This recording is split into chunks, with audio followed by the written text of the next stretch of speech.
It's time for Watts on Wealth Radio with Barry Watts and your host, Ralph Hipp. Well, it's time this Sunday for Watts on Wealth, the radio show. We begin by welcoming back to our show our esteemed host, retirement designer, tax expert, J. Barry Watts of the WealthCare Corporation. On our special Thanksgiving show, we'll talk about the holiday celebration, how each part of the meal is part of your retirement plan, how that works out, how the U.S. Mint is ceasing to make pennies, and what it means for the cost of the Thanksgiving meal. First of all, though, Barry, you've been out of the studio for about 6 or 7 weeks now, so we always love to catch up on your travels, where you've been, your seminars, what you taught, and what you learned about your life this holiday season. How are you, bud?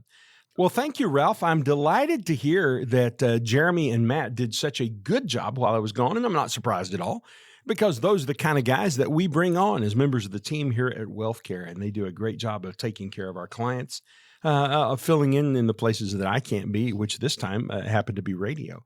And so it pleases me greatly to hear you say that they did a good job while I was gone. I was actually first, I've been to lots of places in the past few weeks. First, I was actually in Spain for an insurance conference. I always take Kelly with me anymore. I never go anywhere without her. She just claims to be arm candy, and sometimes that's true. But she goes with me to some of the business meetings and to all of the banquets and festivities and events that we participate in. And we moral support. Sneak in. Yeah. Yes, and we sneak in as well some fun things while we're there. For example, we went to an area over in Italy, which is very close there. We went to an area in the Northwest called Cinque Terre, 5 cities.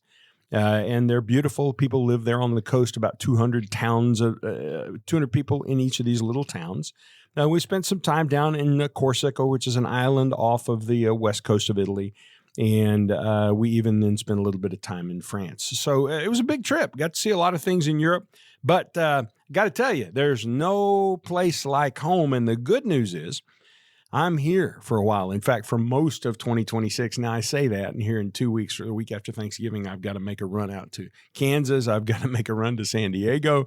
And then in January, got to run to Orlando. And in February, got to run back to Kansas City. So we're already rolling up a lot of trips for next year. But I'm hoping that there aren't as many of them that are out of the country this coming year. I arrived back a couple of Saturdays ago. I've lost track now. And I had a little bit of a sore throat, thought no big deal. By Monday, it was full blown. I was sick, had a meeting in Charlotte on Wednesday, Thursday, and Friday. So I flew out there with the sickness and got to test my eardrums against the altitude of the airplane. And that was exciting. So it's been kind of tough. And then I topped it off with a week full of company visiting us here at home. And last Monday, just to put the cherry on top of the sundae, I went down to Cox Hospital and had a blepharoplasty. Jeremy, do you know what a blepharoplasty is? I have no idea what that is. Well, I'm guessing you do have an idea of what it is because you're looking at me right now, and that pretty well gives the indication. Oh, well, yeah. Ralph, do you know what a blepharoplasty is? You got me on that one, bud. I don't know. I'm waiting for your definition of that. Well, old people understand this. Young people like Jeremy won't understand this. It's when the optometrist looks at you and he says, "Hey, did you know that your eyelids are sagging down over your eyes and causing you to not be able to see so well?" Well, no, I just thought I was getting old and couldn't see so well. He said, "No problem. We have a plastic surgeon who can deal with that." So I talked to the plastics person. They're like, "Oh, yeah, we'll fix that." So they fixed it on Monday. She said, "You'll be ready to go to work on Tuesday." Well, here we are, and I can still barely see, and my eyes are swollen up. I look like I've been in the worst bar fight of anybody you've ever seen. So fortunately, I'm here in the studio. I feel pretty good, but boy, it's been a race. I feel like I've got all of the ragweed seed in 12 states stuffed into my eyeballs right now. That's not very much fun. Wasn't a fun way for us to do Thanksgiving, but we got it done anyway. Well, Bud, it is radio, so you're good to go on that. So we're fine until that all heals up. And it's the Thanksgiving season. I just want to add in how thankful I am to host our show. I love this show and our time with you, Barry, and how grateful we are for all of our listeners. We've got huge audience all around Springfield and Joplin now. And there wouldn't be a purpose for Watts on Wealth if it wasn't for the folks who tune in every Sunday and for the television show as well. But listeners like Richard and Marla Hufford, faithful listeners to our Sunday radio show, thanks for listening. We're glad you do. And Barry, I thought we'd think about how the Thanksgiving meal is similar to a retirement plan. How is that so? Well, the Thanksgiving meal is a lot like a retirement plan. Okay. And that's an interesting observation you make. First of all, it's a good meal, and a good meal always requires balance. A balance on the main dish and the side dish. Of course, our main dish at our house is turkey. Same thing at your place, Jeremy, turkey? Oh yeah, it's turkey all the time, and you got to make sure you have that. My grandma makes this like cranberry salad, and that's the best thing to I'm go a with fan it. of cranberries, so that works pretty well. That's one of our side dishes. We could argue really about what the same main dish is, though, because while it really everywhere it's turkey, I got to tell you, for me, the dressing is almost as important as the turkey. I'm a pretty big dressing guy, and I make all the dressing at our house. And so when it comes to retirement planning, the main dish, however, is not a turkey. We hope yours isn't a turkey because that's your savings that you've put away for retirement.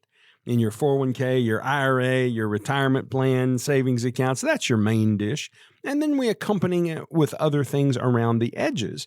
And all of that begins to build the foundation for a good retirement plan. But it starts with that main dish of your retirement savings. And what is there to cooking that turkey just perfect, just right? Well, you'll have to ask Kelly about that. I thought so. She is the official cook on those kinds of things. She was taught to cook the turkey by my mama, Ernestine Cox. Kel, when she takes her turkey, she stuffs up inside the turkey. She puts an onion, some apples, some celery. I don't know what the purpose of celery is. Mama told her that would keep her turkey moist. So that's how Kel prepares her turkey and how she did this past week. We certainly don't want our turkey ever to be overcooked, but we don't want it to be undercooked. Just like Goldilocks, we want it to be just right. So when it comes to retirement, you need to make sure that the main dish in your retirement savings is just right as well. Jeremy, what do you think just right means when it comes to your retirement savings? Well, one, yes, you have to be making sure you're putting away the right amount, especially if you're contributing to a work 401k, something like that. Always be making sure that you're contributed enough to get the full match. I mean, that's free money. Why not make sure you get that? But also, if we're saving those valuable dollars for retirement, let's make sure it's in the right place, the right tax status. Just because you can contribute to the 401k at your work, have you checked? Can you contribute to the Roth 401k at work? So you're putting it in a place that is tax-free dollars that get to grow and compound so that when you need it for retirement, all of those dollars are actually yours and you're not hit with a big tax bill, well, when you start having to take those funds out in retirement. Well, you're absolutely right. Now that you think about that, there is a way you could overcook your retirement savings. And one of those ways might be putting it into an account that's going to be taxed improperly, going to be taxed in retirement in ways you don't want to. Especially when, if you think as the tax rates that we have right now is maybe the temperature in the oven, well, where do we think the tax rates are going? Yeah, they were going to turn the temperature up over time. It's going to make your turkey dry. Oh, no. And you don't want that. So we want to make sure that you got it in a place where we don't have to worry about those possible rising temperatures in the oven. Well, rising temperatures and the tax rates. I like that. This is kind of a silly topic, but it's kind of fun. It's fun. How it all fits together. Now, I'm thinking about how could you undercook your retirement savings? And I've got an answer, but I want to hear what you have to say. My first. guess would just be instead of putting in the oven a turkey, well, you put in the oven a little pheasant. Well, you didn't put enough away. Exactly. You didn't save enough in the first place would be my guess. What are you thinking? Well, how's the meat going to be raw, though? You didn't. Oh, well, okay. I don't, what is your, I don't know. My thinking is this. You did your retirement savings either all in fixed income like bonds or maybe even in CDs down at the bank. Yeah. We do run into people still who come in and they're all CD kind of people because they're afraid. And I just have to say, if you're that kind of person, I understand. I grew up in that environment. I know exactly how you're thinking. And I just want you to know your thinking is absolutely wrong. Absolutely wrong. In fact, when you put your money in the bank and buy CDs with it, the bank turns around and calls somebody just like us and buys bonds with it, and the bank earns the difference. So you need a good plan, and being 100% invested in bank CDs isn't the best plan. Do you know, Jeremy, why they're able to build all of those banks all over Springfield? There's new ones going up everywhere. There's a new bank in town called Arlo Bank, across from Cox Hospital down across the freeway where the Mexican restaurant was. Oh. There's a new bank right there that's building and refurbishing a building, and they're going up everywhere. Where do banks get the money to do this? Well, my guess is that by investing the money that you're giving them for CDs, they're keeping the difference and only giving you a small amount left over. It's exactly how it works over and over. And the reason the banks have those big buildings with big columns and big bricks and have lots of people working inside of them is because of the money they're earning off of your CDs where they're not paying you much interest. Yeah. And so I guess that is, yes, a way you can undercook the turkey where you weren't getting the compound interest. You weren't getting the earnings that you really were supposed to. And on top of that, I guess you can make it even worse what if we also talk about that in regards to inflation? Because if you look at like CDs, over the last, since 2000, the last 25 years, the average annual return for a CD is about 1.8% per year. Well, you're right. There was some big inflation news came out of the government this week, in fact, and we're going to talk about that later on in the show. It's kind of a fun story to dig into and a silly story, much like our turkey dinner that we're preparing here for retirement. It's a bit of a silly story. But anyway, Ralph, those are the ways that I look at preparing a retirement dinner. Around the centerpiece of your retirement savings. Sure. Yeah. I think that's a great place for us to start. All right. And don't undercook it and don't overcook it. And over the holidays, whenever there's time, get with Barry and Jeremy and Matt Dean on Medicare. That number, 417-200-3500, 200-3500 in the 417 area code for Barry. Y'all are still making me hungry, even talking about all this money stuff, but there's always side dishes with the turkey alongside the main dish and cooking the turkey just right. But Barry and Jeremy, what are your favorite Thanksgiving side dishes that you like to eat? And Barry, you make the dressing, and what from there? Mine's pecan pie. Forget about everything else. Let's just start with the pecan pie. Yeah. In fact, I could build all of Thanksgiving around a pecan pie and probably be perfectly happy with it. By the way, Kelly uses Grandma Ernestine's recipe for that. Grandma taught her how to make the pecan pie. And she takes the pecans and she puts them in order, starting with the largest circle on the outside of the pie and then coming around to the center of the pie. So they're kind of spiral shaped toward the inside. You can't just chop them up and throw them in there. That's the way my mom makes them. Chops them up, throws them in there. But Kel organizes each pecan right in its exact place. So, I think dressing is kind of a main feature to me along with the turkey, but we do need the cranberries and the sweet potatoes with marshmallows, and all of it needs to be floating in turkey gravy. You have anything to add to that, Jeremy, or does that cover all of your items? No, yeah, my favorite side dishes are the cream of corn. I like creamed corn. Cream of corn, the sweet potatoes with cinnamon on it. And definitely, my grandma's cranberry salad that she makes. Is there anything that comes with Thanksgiving and you say, thanks, I don't want it? Oh, this is going to be an unpopular opinion. I've never been a real big fan of pumpkin pie. Guys, let me jump in. We're going to take a break here. Once again, Barry's phone number is 417-200-3500. Watts on Wealth, the book, and Watts on Wealth, the TV show. This is the radio show. We're sure glad you're with us, and we'll be back in just a moment. Explore how Barry Watts can support your financial aspirations. Set a consultation by texting VISIT to 417-200-3500. Discover the possibilities at 417-200-3500 with a simple VISIT text. Do you think you'll pay lower taxes in retirement? Really? Many people go into retirement assuming that, but end up paying as much, if not more, in taxes than when they were working. How taxes can affect your retirement is one of the chapters in Watts on Wealth, the latest book written by local tax strategist and retirement designer Barry Watts of the WealthCare Corporation. Barry takes you through the many tax considerations you should make before you retire. To get your free copy of Watts on Wealth, the book, call 417-200-3500 or go to wattswealth.com. The book is full of actionable retirement tips and strategies Barry has gathered from his more than 30-year career in helping families just like yours retire successfully. Get your free copy of Watts on Wealth, the book, now by calling 417-200-3500 or go to wattswealth.com. Advisory services provided through WealthCare Asset Management, LLC.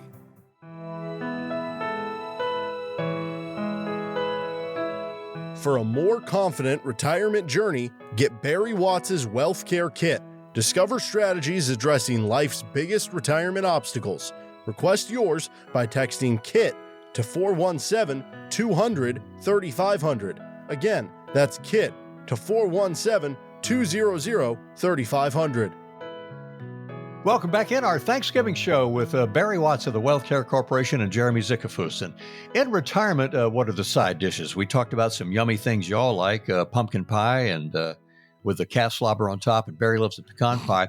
In retirement, what are the side dishes on that front? You know, I think we're probably going to be famous in social media for that calf slobber story. I can see that really going somewhere. Boy. That belongs to Jim Watts in Republic, by the way. That's a humdinger. That's where that came that's from. Exactly what it looks like. I got to tell you about what I don't like in terms of side dishes. I don't have much need for mashed potatoes. And I like mashed potatoes, but you know, mashed potatoes don't necessarily like me. They're so glucose dense.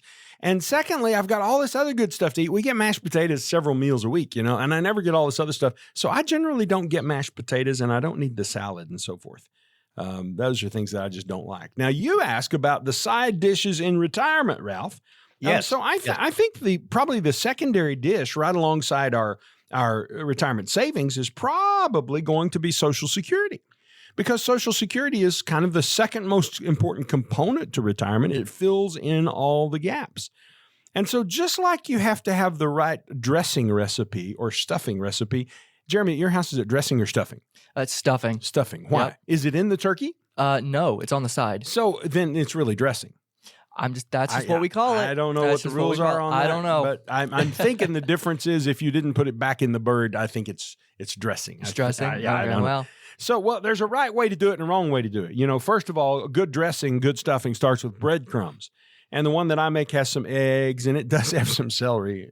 I guess. Celery for taste. How about that? Yes. And it's got some onion chopped up in it and some cream of chicken soup. But let me tell you about the things that we don't put in the stuffing or the dressing. We don't put mushrooms. Now, some people I know do.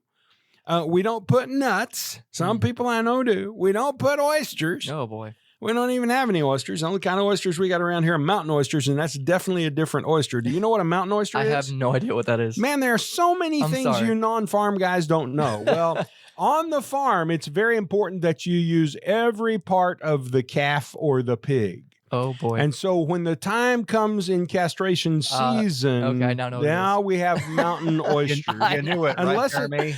So one time I was in Centralia, Missouri, sitting in a restaurant, and we were having dinner, and on the menu was turkey fries. Oh. And so I looked at the young waitress. This has been 35, 40 years ago. I looked at the young waitress and I said, "Turkey fries, what are these?" And she said,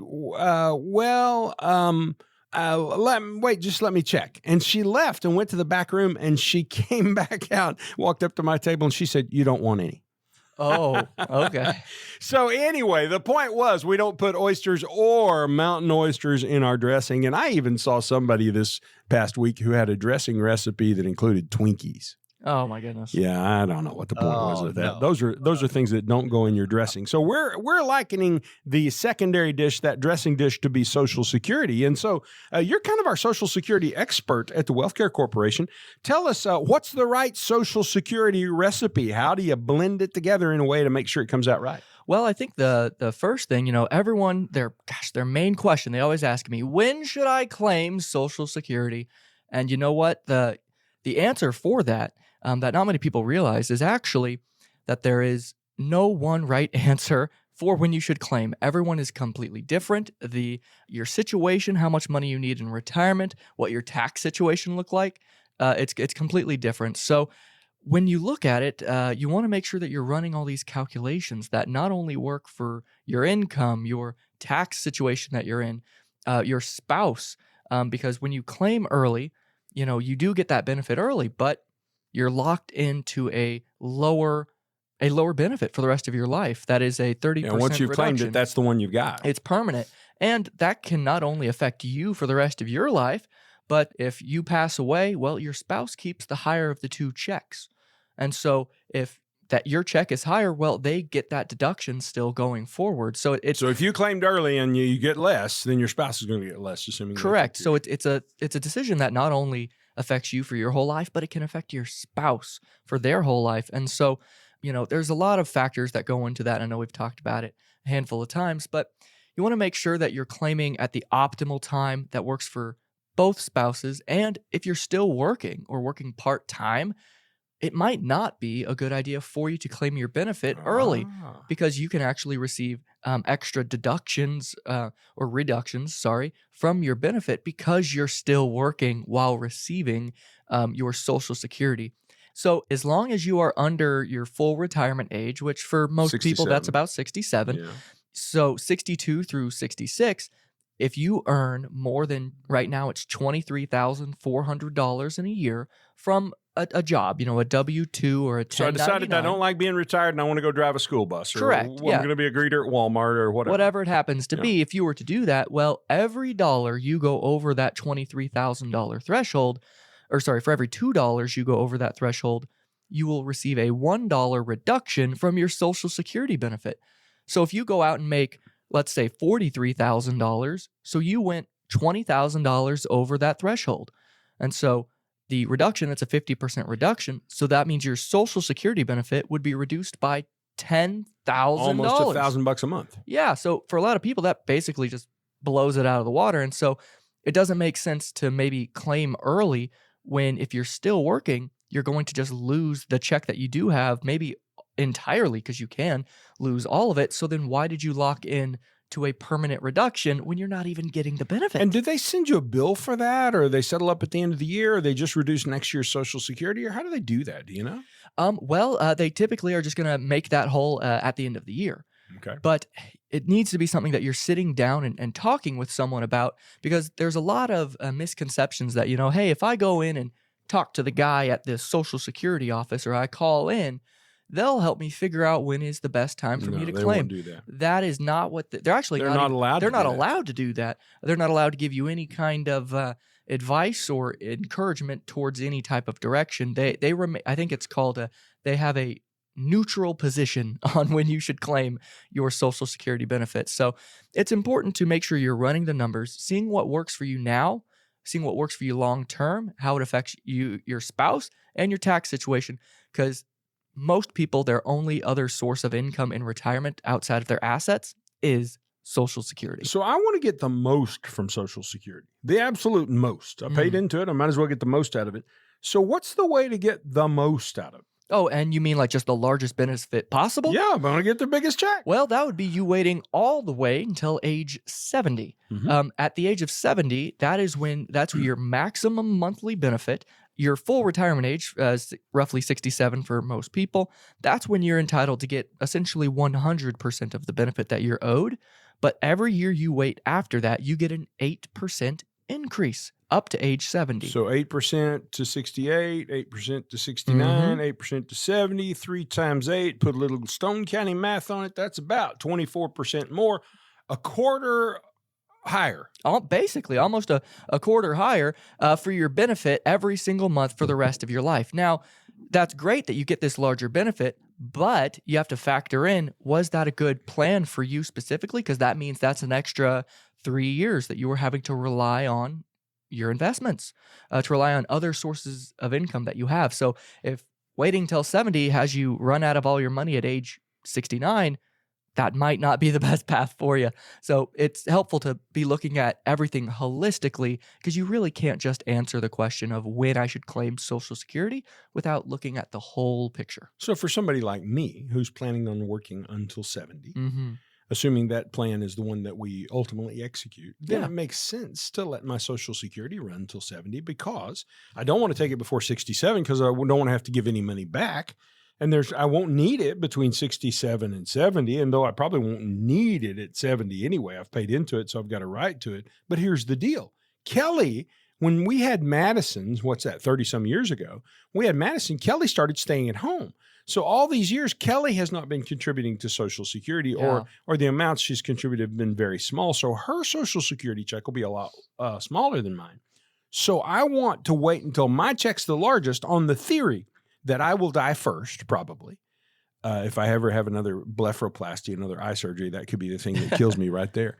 I will die first probably, and that way Kelly would get my check and she'll get a much larger check. Correct. By making sure you maximize your check, you're also solidifying that she gets the largest widow benefit at that time. But also, whenever you claim your own benefit, it might be a good idea for her. She might be able to claim a spousal benefit off of you and get a spousal boost, so that not only are you getting your bigger check, but if half of your full retirement age check is larger than hers, she might be able to get a larger benefit than she's already receiving. You know, I think you were in the conference room with me last week when we had a client in who was planning on taking Social Security at age 70. And at the end of our meeting, they said, well, there are some things that we need to talk to you about. Yes. Tell us that story. Well, it was unfortunately a really sad instance where his wife, unfortunately, had been diagnosed with stage 4 cancer. And she's now going into chemo treatment. But unfortunately, the doctors are telling her she has roughly 5 to 7 years left. She's shooting for 10, which is great. I really hope she can, live as long as possible. I really hope the doctors are wrong on this and she can prove them wrong. And it happens. It does happen. So I'm really hoping she's able to prove those doctors wrong. But on the off chance they're correct, I wanted to go back to the drawing board and say, okay, when should she claim Social Security given this new information? Because one of the factors that you want to look at for Social Security is your life expectancy. And for the average male, it's 83, and the average female right now, it's 86. But in her instance, that was going to be a lot sooner than that age. And so I went back to the drawing board and I actually did the math at multiple different years, and I found that it actually made sense for her to go ahead and claim that benefit right now, considering that her husband, he has the larger check, so he'll still claim at 70. And so hopefully if she proves everyone wrong, if he were to pass away first, she'll still get his big check just like normal.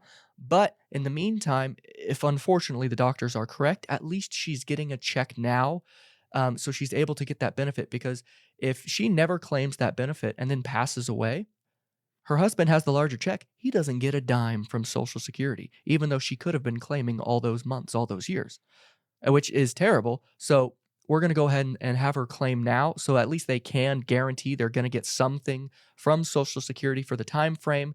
And later down the road, if she's able to hopefully beat the cancer and prove the doctors wrong, well then she'll still be able to have that larger check later down the road when her husband claims. Just kind of a humorous little thing happened this week. One of our clients called in to talk to me to correct you, and I thought I'd tell you about it here in front of all of our fans throughout the What's on Wealth Kingdom. Okay. And the correction they made is, hey, Jeremy doesn't know what life expectancy is. He said life expectancy was 80. What'd you say? 83 for males, 86 for females. Yeah, he said it's 83 and 86, and that's not true. Life expectancy is only 76 or whatever the age was. Well, I think what they didn't understand, and this is my response to them, is I said, well, you're dealing with life expectancy for a baby born today. Jeremy's talking about life expectancy of a person who is on Social Security. How long will they earn their Social Security check before they actually die?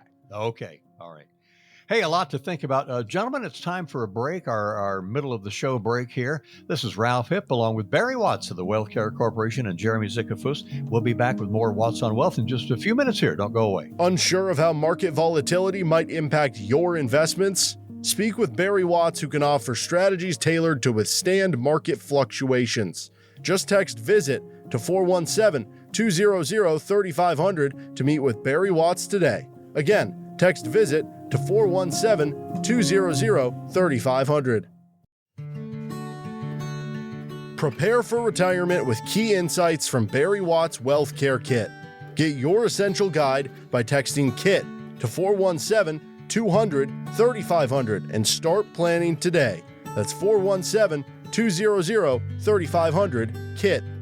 Welcome back in. Barry, Jeremy, and I are so delighted you're with us for What's on Wealth, the radio show. And also be sure to ask for a copy of Barry's book when you see him. The book is What's on Wealth at that same number, 417-200-3500. Well, Barry said that the turkey is the savings we've accumulated.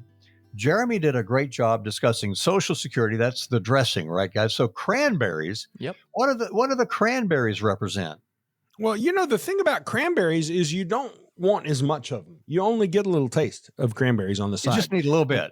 I actually like cranberry. I could have a whole bowl of cranberries and be pretty happy with that. You That's put what I enough do. sugar in it, it's just another dessert event. Fantastic. But for this purpose, let's let cranberries represent emergency savings. It's not the biggest thing on your retirement plate, but it's an awfully important part of your retirement plate.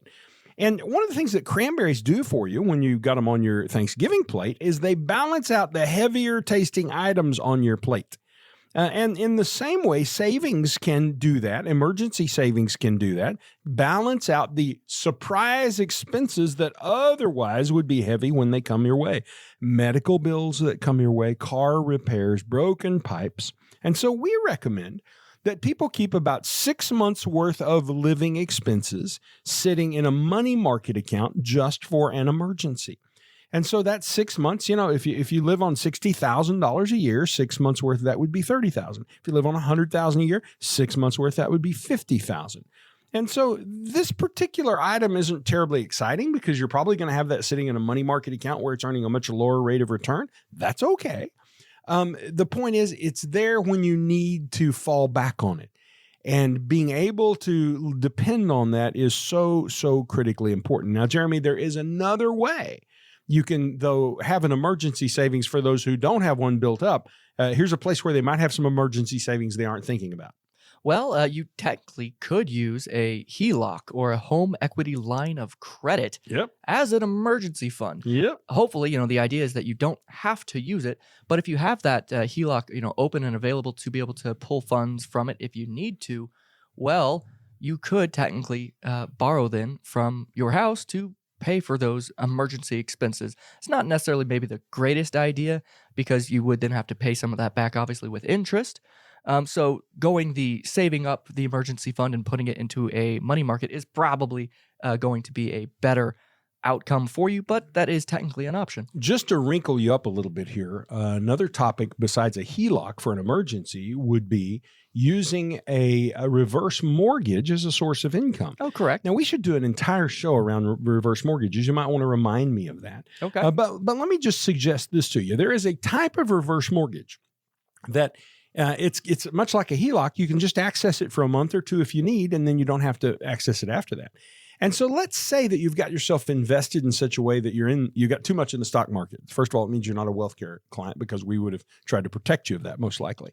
But if you've got too much in the stock market goes down 20 or 30 or 40%, that's no time to be withdrawing money out of the stock market. That could be a very good time to reach into your reverse mortgage and say, for the next 6 months while the stock market's coming back, I'm going to spend out of my house, the money I've saved up in my house. I'm going to spend a part of my reverse mortgage. People go, I would never spend my house. My house has to be paid off. Okay, what's going to happen when you die? Well, I'm going to die. Go to heaven or hell. Yeah, okay, I got that. But what's going to happen to your house when you die? Well, my kids are going to get it. What are they going to do with it? They're going to sell it for money. So it would be okay for you to sell a little bit of it. We're going to sell the hallway back to the bank in the form of the reverse mortgage. And you get a little mortgage on there that you don't have to pay off and that you don't have to ever move out of your house. It's just the bank has set up to where they're helping you they're owning a little bit of your house so that when you die and then the house is sold, that loan would have to be paid off. But that is a very, very good tool that we use as well for emergencies or for people who have income needs on down the road. So just something else to think about. Jeremy, by the way, I like HELOCs a lot. I have a HELOC personally. I don't owe anything on my HELOC. I haven't owed anything on it in years. In fact, the last time I did have a little loan on my HELOC for something, when I paid it off, the bank sent me a note that said my HELOC had been paid off and they were releasing the deed of trust against my property and all that stuff. And I called them. I'm like, what the heck are you doing? I didn't tell you to release everything. I'm not canceling my HELOC. I want my HELOC to stay in place just in case I ever need it. Yeah. And so I've got this HELOC that I haven't used in years and probably will never use again. But it's awfully nice to know it's there because I always like to joke that you never know when your son-in-law is going to wind up in jail and you need to bail him out. Now, Zach, if you're listening, I love you, buddy, and I know you're not going to jail. It ain't him. It won't be Zach. That's exactly right. But anyway, that's a use for a HELOC, and one of the reasons that I like to keep those in place, Ralph. Barry and I are two people, and probably a lot more of you out there. We're watching our blood sugar, and I said, Barry said no mashed potatoes for him or me, but come on. I mean, really, I love the cranberries on the turkey and the gravy on the mashed potatoes. Can't be Thanksgiving dinner without that. So what do those represent in our retirement plate? The mashed potatoes, Barry. Well, I'm going to say mashed potatoes represent healthcare expenses, and All right. There are a few people who skip mashed potatoes in their Thanksgiving plate, and similarly, there are going to be very few people who are going to skip healthcare expenses in their retirement plate. That's going to be a part of your life. In fact, it's probably the second largest expense that you will have in retirement after income taxes. We like to say, there was a study Fidelity did a few years ago that said the average couple 65 years old would spend $350,000 on healthcare. But here's what the study didn't tell you. That was on top of what you pay for your Medicare in the form of IRMA, or just your Medicare amount that you pay every month. So if you are on Medicare, and almost everybody who hears this is, very few people not covered by that. If you're on Medicare, the minimum amount that you would spend over 30 years from age 65 to age 95, if we have 3% inflation, is going to be about $105,000 a person, or about $210,000 per family, just so you have coverage by Medicare. So that's $200,000 in income that you thought you were going to have, but they held it out of your Social Security check. You're not going to get that. Now, if you haven't handled your taxes correctly, and as a result of that, you fall into one of the higher IRMA brackets of over $600 a month, the maximum amount that your IRMA could cost you would be about $360,000 over that 30-year period of time. So add 360 times 2, what is that? 720. Add that to the $300,000 that we said a retired family needs, a couple needs for healthcare costs, and we're now at over $1 million. So what I just said to you is that if you live to be 95 years old, and I hope you do, you're going to have $1 million worth of healthcare costs that you haven't thought of if you haven't taken care of your taxes and prepared them correctly. And one of the things that we do at the WealthCare Corporation is we help people dial in those taxes and get them right.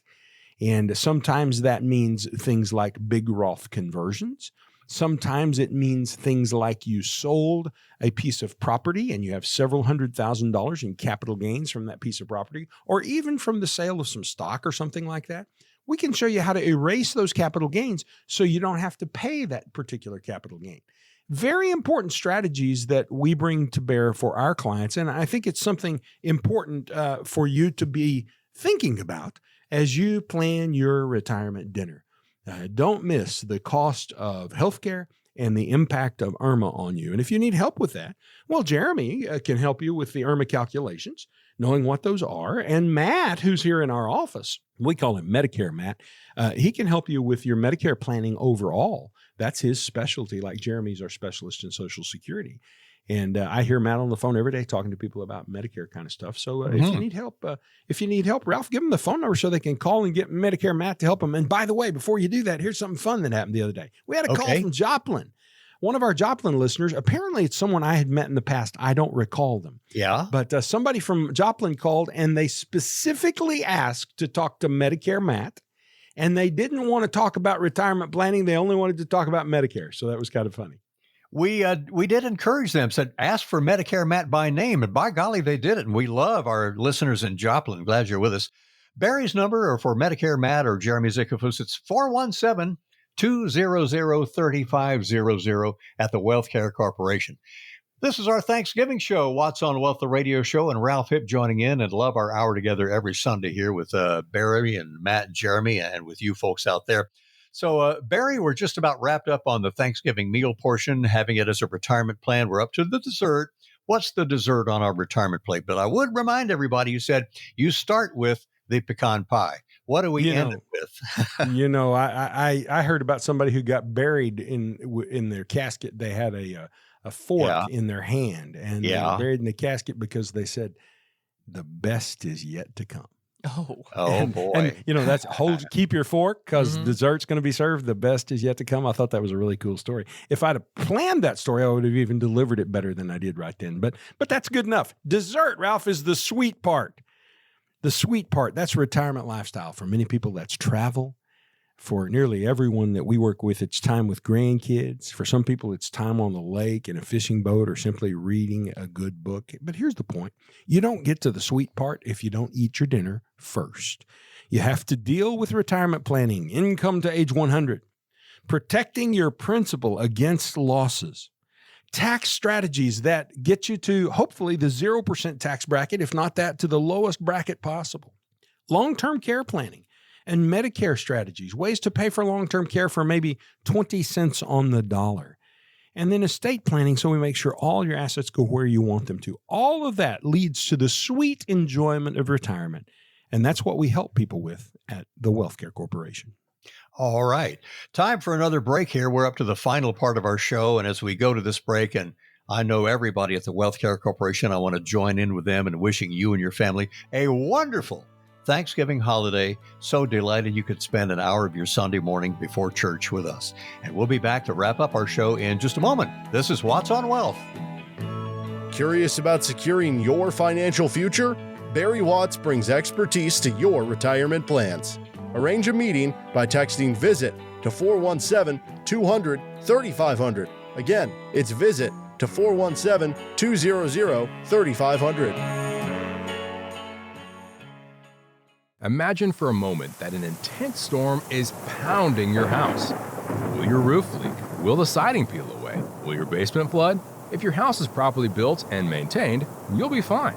But what about your 401k or your investments? The stock market has had a pretty good run the last few years, but is its current turmoil making you feel uneasy? Are you confident your portfolio is built to weather a financial storm?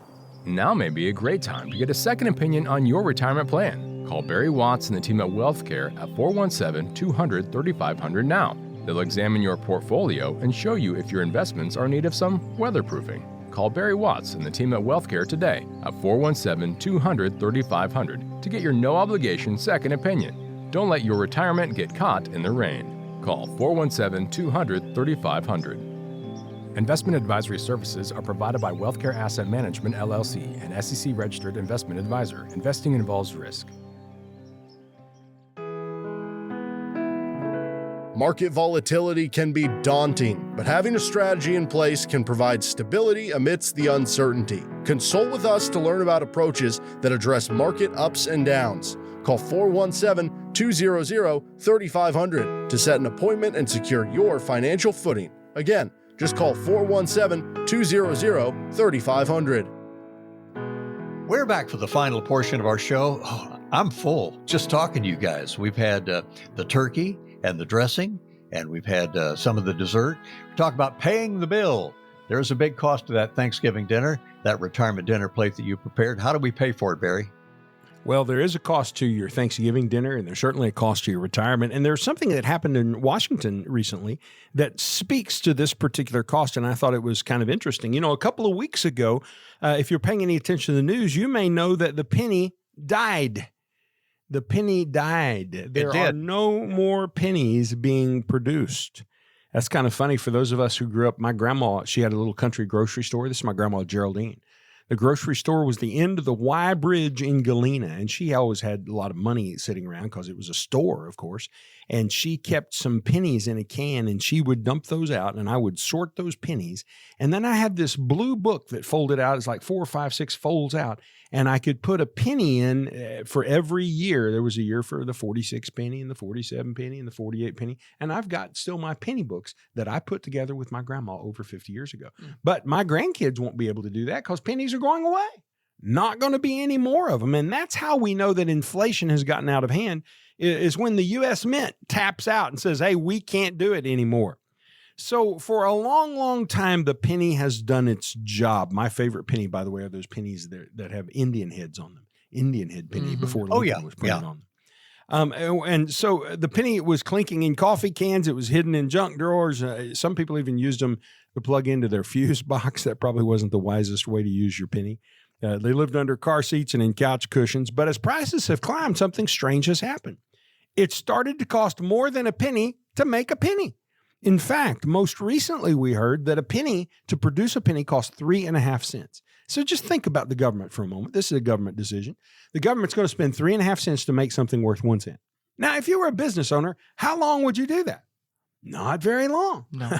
But the government just keeps doing those things. Why? Well, copper went up and labor went up. And so the penny became a money loser. And finally, the government said, all right, that's enough of that.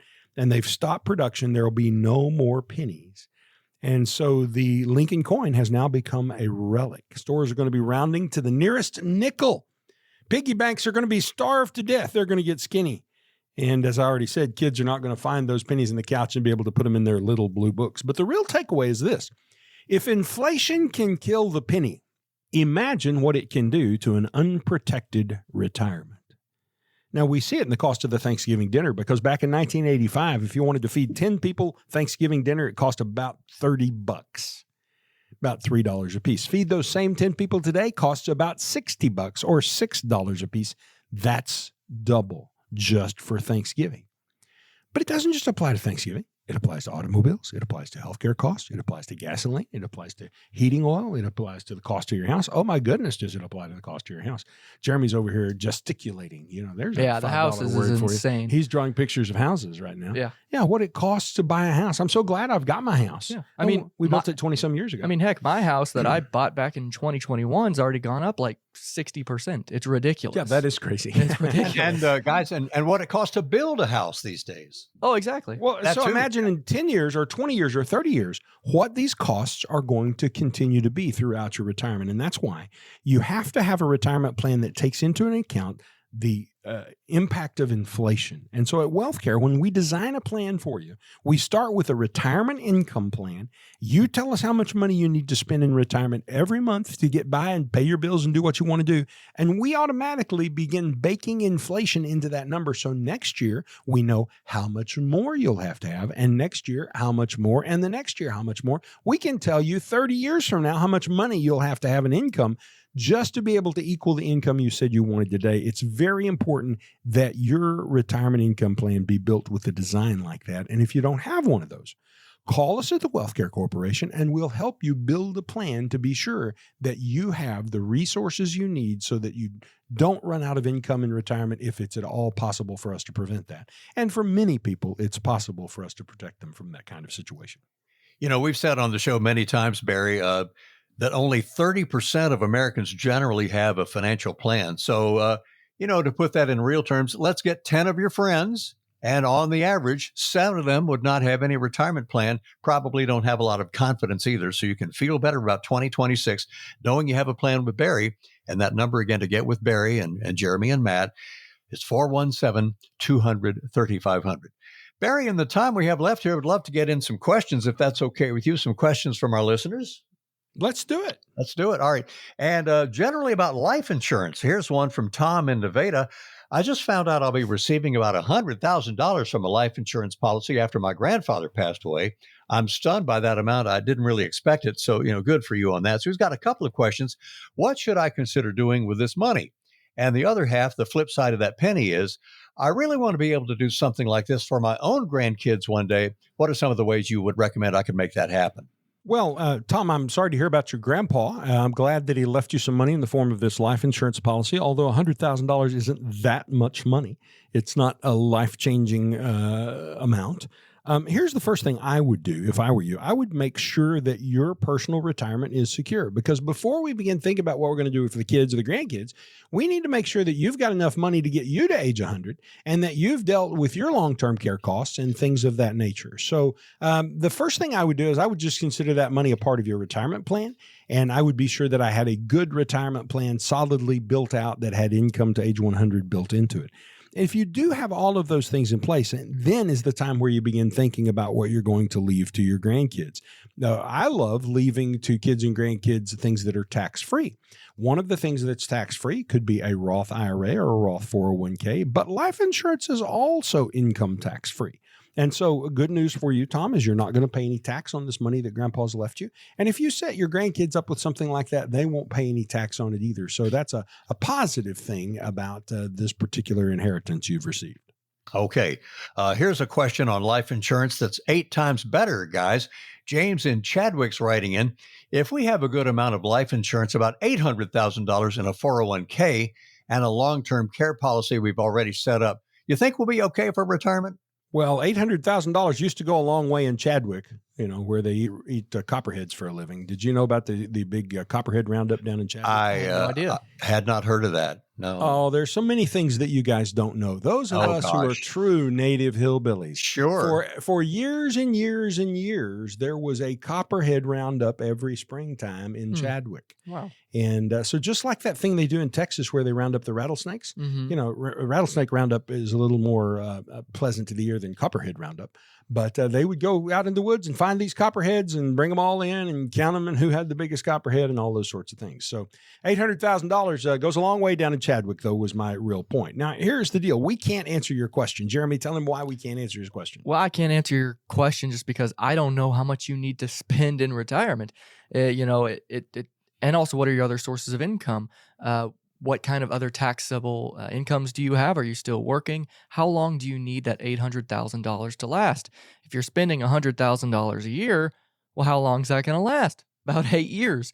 So it really depends on what your income is, what your tax situation looks like. And how old you are. How long you need it to last. We don't know that either. Your Social Security. So the only way to answer those types of questions is to get a holistic retirement plan that looks at creating a written and optimized income plan all the way to age 100, considering all your own personal and unique circumstances, and that will still work for you. Only then, when you fully factor in everything from your investments, Social Security, pensions, taxes, inflation, cost of adjustments, long-term care, market, where it's invested, I have no idea and can't possibly tell you if that is the right path or not. This question where you didn't get enough information, it reminds me of the people who we used to see. We don't see this much anymore, but we used to see people come in who wouldn't bring us their information.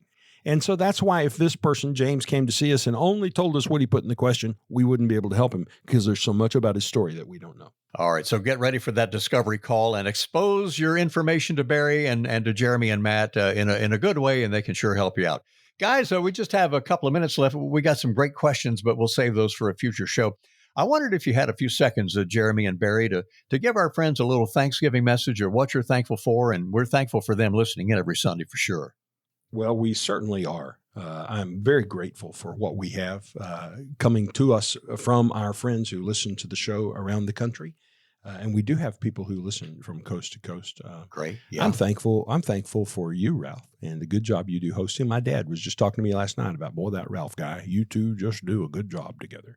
Well, great. I'm thankful for having Jeremy here because I enjoy working with Jeremy. There's quite a chasm between us age-wise, 40 years almost, something like that. Mm-hmm. But it works pretty well. And it makes it pretty fun. And I like teaching you all the dumb stuff that you don't know about calf slobbers and the copperhead roundup. Mountain oysters. Yeah. Thank mountain you for oysters. We had a really big day on all those kinds of things. I know. I'm learning so much.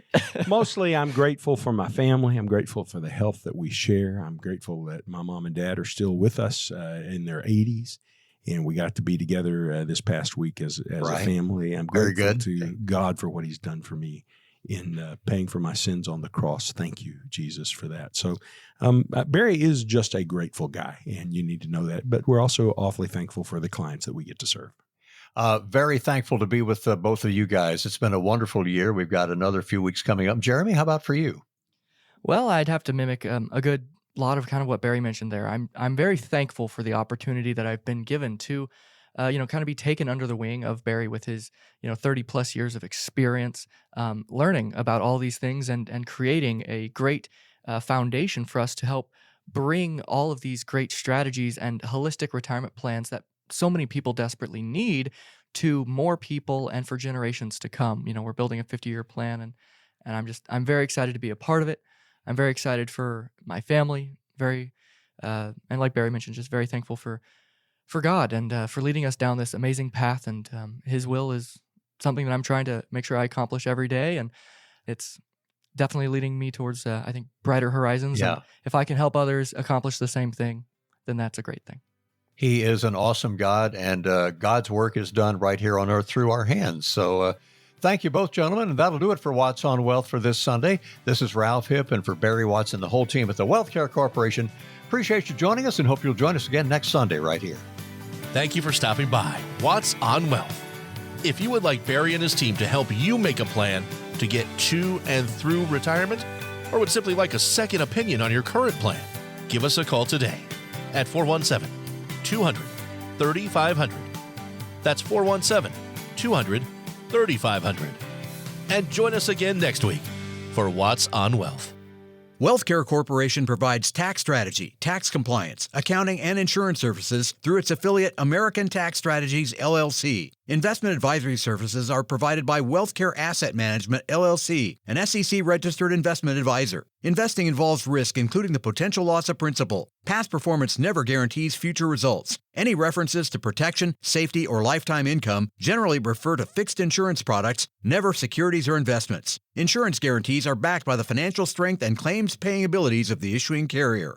This radio show is intended for information and entertainment purposes only and should not be used as the basis for personal financial decisions without first consulting a qualified advisor. The information and opinions you've heard are believed reliable but cannot be guaranteed as to accuracy and completeness.